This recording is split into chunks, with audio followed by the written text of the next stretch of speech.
Certainly the landmarks are now so familiar to me that I have to remind myself to actually see the forms and shapes in front of me. I could stumble blind across these rocks, the edges of these precipices, without fear of missing my step and plummeting down to sea. Besides, I have always considered that if one is to fall, it is critical to keep one's eyes firmly open.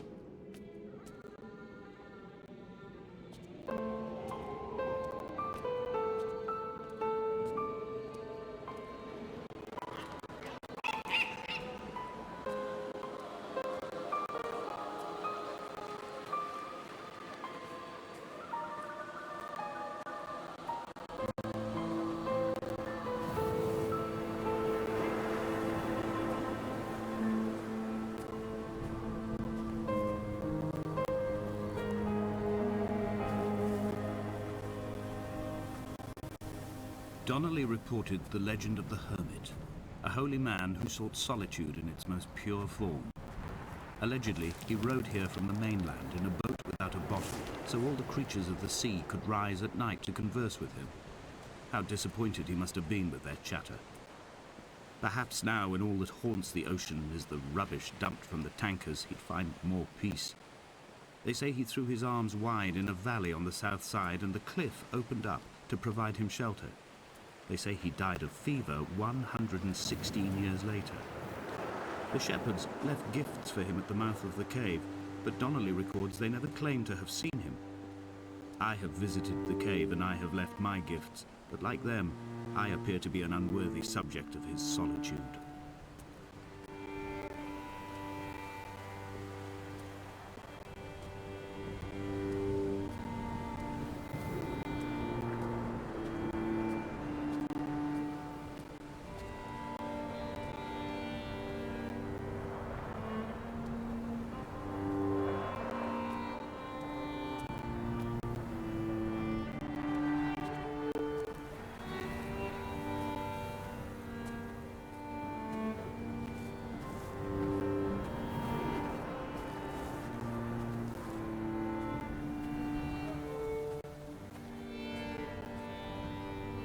Donnelly's book had not been taken out from the library since 1974. I decided it would never be missed as I slipped it under my coat and avoided the librarian's gaze on the way out.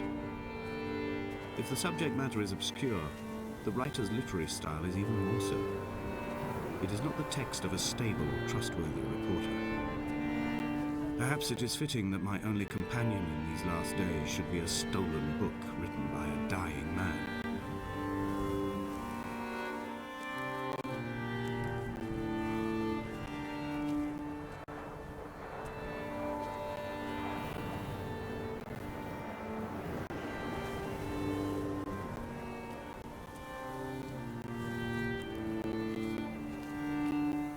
When someone had died or was dying, or was so ill they gave up what little hope they could sacrifice, they cut parallel lines into the cliff, exposing the white chalk beneath. You could see them from the mainland or the fishing boats, and know to send aid or impose a cordon of protection, and wait a generation until whatever pestilence stalked the cliff paths died along with its hosts. My lines are just for this: to keep any would-be rescuers at bay. The infection is not simply of the flesh.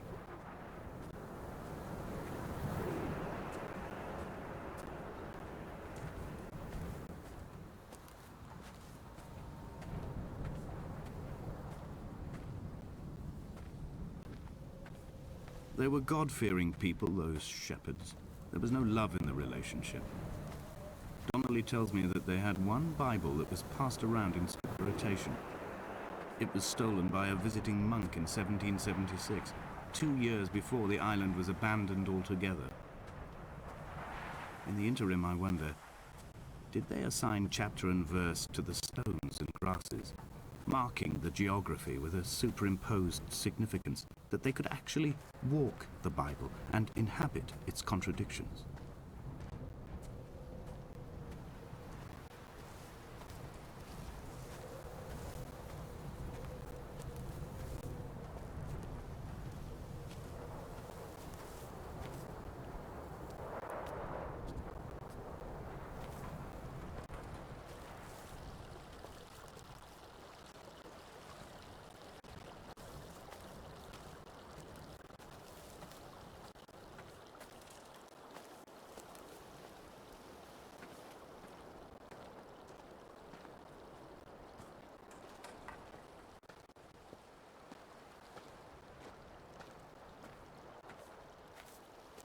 I dreamt I stood in the center of the sun, and the solar radiation cooked my heart from the inside. My teeth will curl and my fingernails fall off into my pockets like loose change. If I could stomach, I'd eat, but all I seem capable of is salt water. Were the livestock still here, I could turn feral and gorge. I'm as emaciated as a body on a slab, opened up for a premature source of death. I've rowed to this island in a heart without a bottom, all the bacteria of my gut rising up to sing to me.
Dear Esther, I have now driven the stretch of the M5 between Exeter and Bristol over 21 times. But although I have all the reports and all the witnesses, and have cross-referenced them within a millimetre using my ordnance survey maps, I simply cannot find the location. You'd think there would be marks to serve as some evidence. It's somewhere between the turn-off for Sandford and the welcome brake services. But although I can always see it in my rear-view mirror, I have as yet been unable to pull ashore.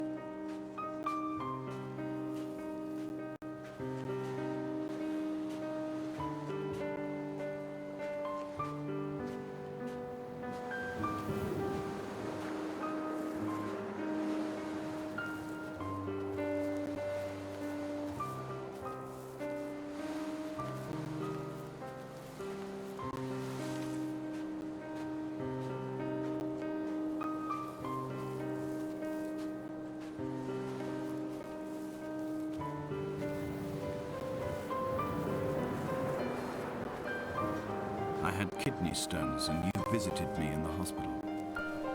After the operation, when I was still half submerged in anesthetic, your outline and your speech both blurred. Now my stones have grown into an island and made their escape, and you have been rendered opaque by the car of a drunk.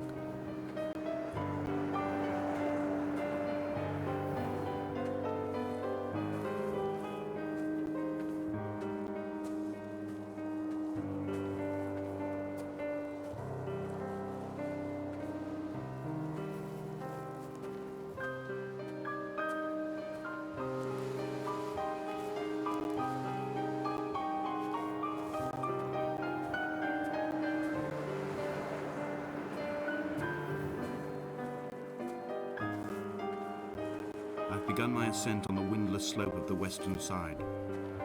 The setting sun was an inflamed eye squeezing shut against the light shone in by the doctors.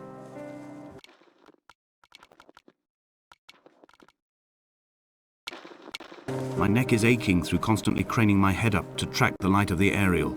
I must look downwards, follow the path under the island to a new beginning.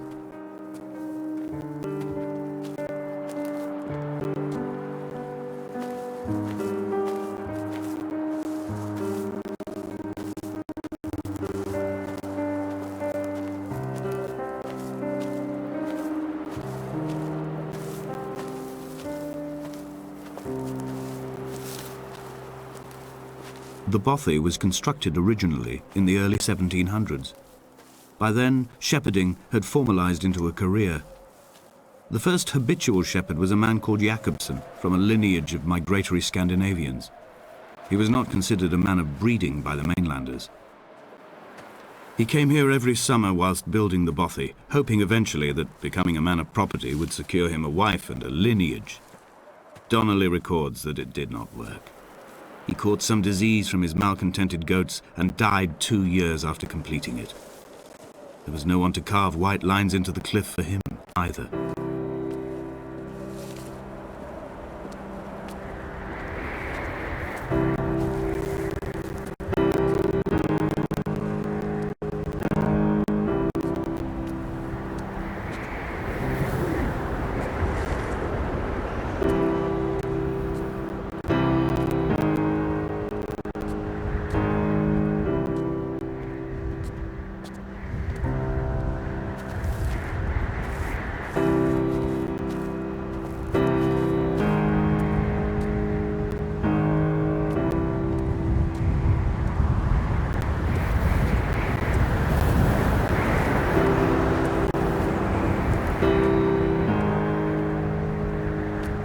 Thompson's ribcage, they told Donnelly, was deformed, the result of some birth defect or perhaps a traumatic injury as a child. Brittle and overblown it was, and desperately light. Perhaps it was this that finally did for him, unable to contain the shattering of his heart.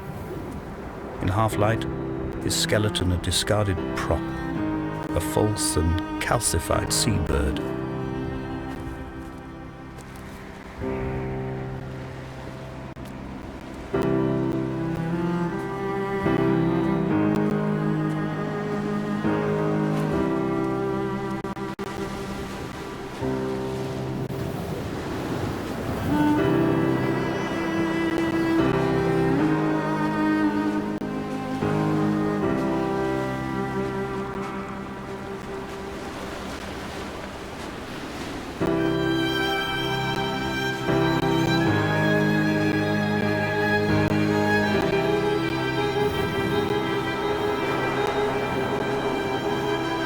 Climbing down to the caves, I slipped and fell and have injured my leg. I think the femur is broken. It is clearly infected. The skin has turned a bright, tight pink, and the pain is crashing in on waves, winter tides against my shoreline, drowning out the ache of my stones.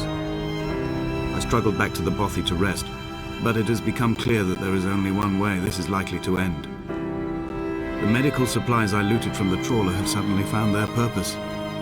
They will keep me lucid for my final ascent.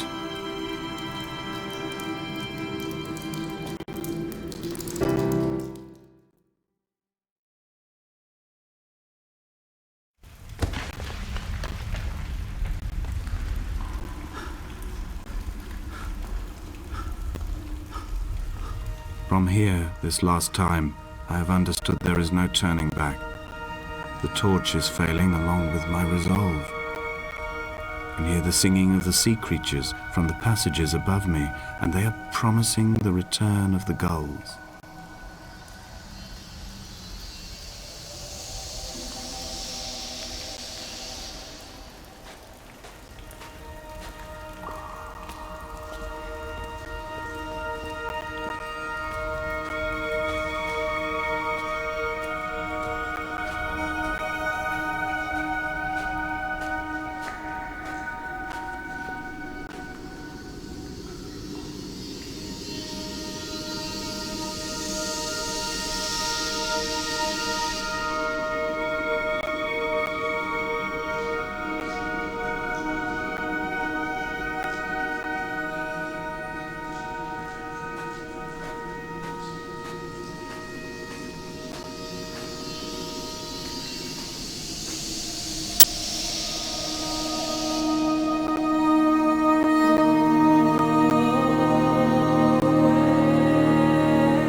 my final dream.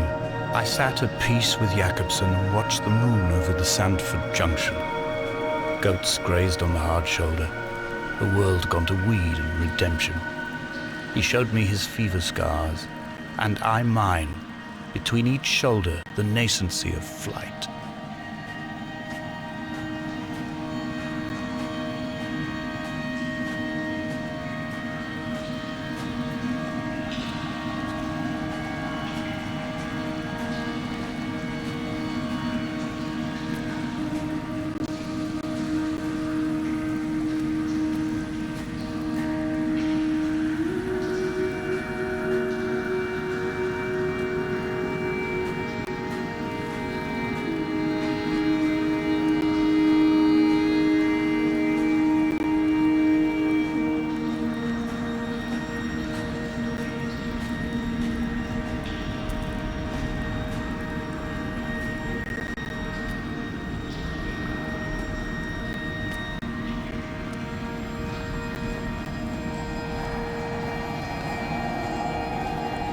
This is a drowned man's face, reflected in the moonlit waters. It can only be a dead shepherd who has come to drunk drive you home.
The moon over the Sanford Junction, headlights in your retinas. Donnelly drove a grey hatchback without a bottom. All the creatures of the tarmac rose to sing to him. All manner of symbols crudely scrawled across the cliff face of my unrest. My life reduced to an electrical diagram. All my gulls have taken flight. They will no longer roost on these outcrops. The lure of the moon over the Sanford Junction is too strong.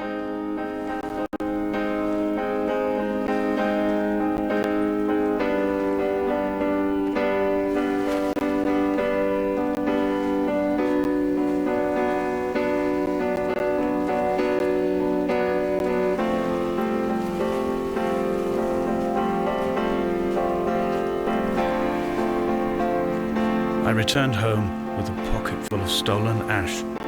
Half of it fell out of my coat and vanished into the car's upholstery, but the rest I carefully stowed away in a box I kept in a drawer by the side of my bed. It was never intended as a meaningful act, but over the years it became a kind of talisman. I'd sit still, quite still for hours, just holding the diminishing powder in my palm and noting its smoothness. In time, we will all be worn down into granules, washed into the sea and dispersed.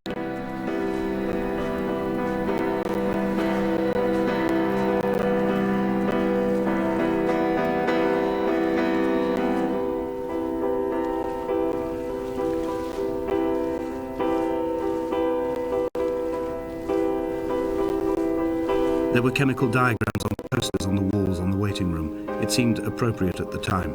Still life abstractions of the processes which had already begun to break down your nerves and your muscles in the next room.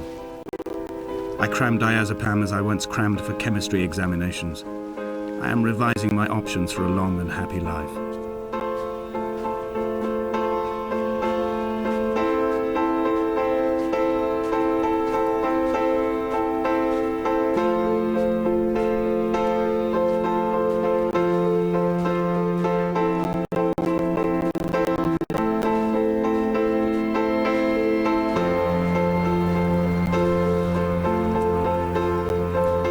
From here, I can see my armada. I collected all the letters I'd ever meant to send to you, if I'd have ever made it to the mainland, but had instead collected at the bottom of my rucksack, and I spread them out along the lost beach. Then I took each and every one, and I folded them into boats. I folded you into the creases, and then, as the sun was setting, I set the fleet to sail. Shattered into 21 pieces, I consigned you to the Atlantic, and I sat here until I'd watched all of you sink.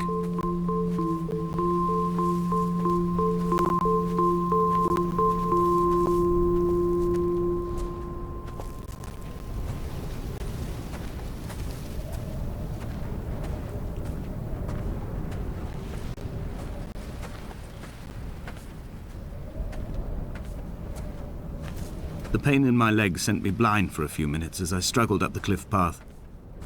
I swallowed another handful of painkillers, and now I feel almost lucid. The island around me has retreated to a hazed distance, whilst the moon appears to have descended into my palm to guide me. I can see a thick black line of infection reaching for my heart from the waistband of my trousers. Through the fugue, it's all the world like the path I have cut from the lowlands towards the aerial.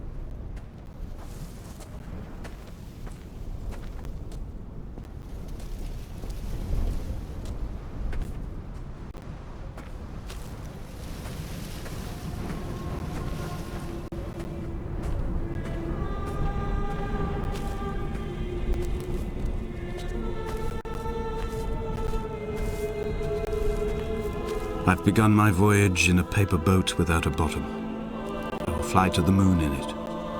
I've been folded along a crease in time, a weakness in the sheet of life. Now you've settled on the opposite side of the paper to me. I can see your traces in the ink that soaks through the fiber, the pulped vegetation. When we become waterlogged and the cage disintegrates, we will intermingle. When this paper aeroplane leaves the cliff edge and carves parallel vapor trails in the dark, we will come together.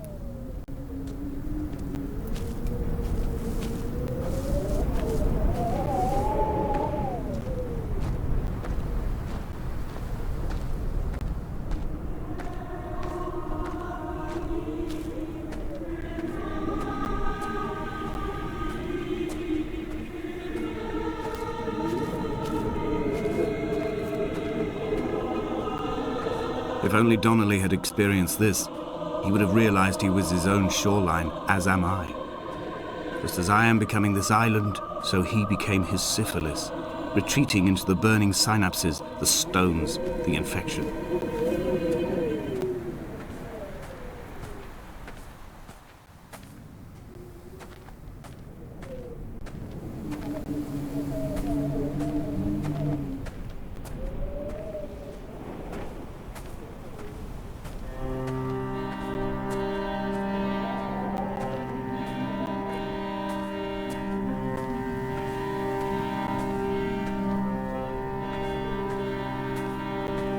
Returning to my car afterwards, hands still shaking, and a head split open by the impact. Goodbye to tearful aunts and traumatized uncles. Goodbye to the phenomenal. Goodbye to the tangible.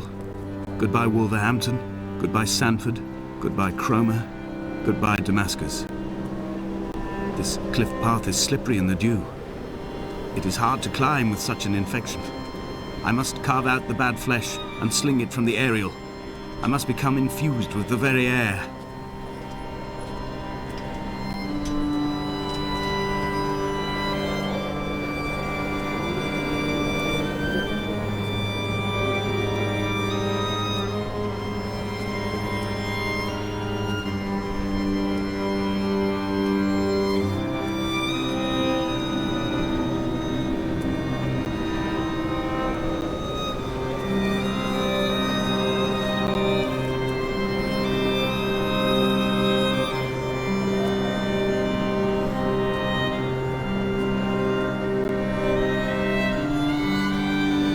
I have dredged these waters for the bones of the hermit, for the traces of Donnelly, for any sign of Jakobsen's flock, for the empty bottle that would incriminate him. I have scoured this stretch of motorway 21 times, attempting to recreate his trajectory, the point when his heart stopped dead and all he saw was the moon over the Sanford Junction. He was not drunk, Esther. He was not drunk at all, and it was not his fault. It was the converging lines that doomed him. This is not a recorded natural condition. The gulls do not fly so low over the motorway and cause him to swerve. The paint scored away from his car in lines like an infection, making directly for the heart.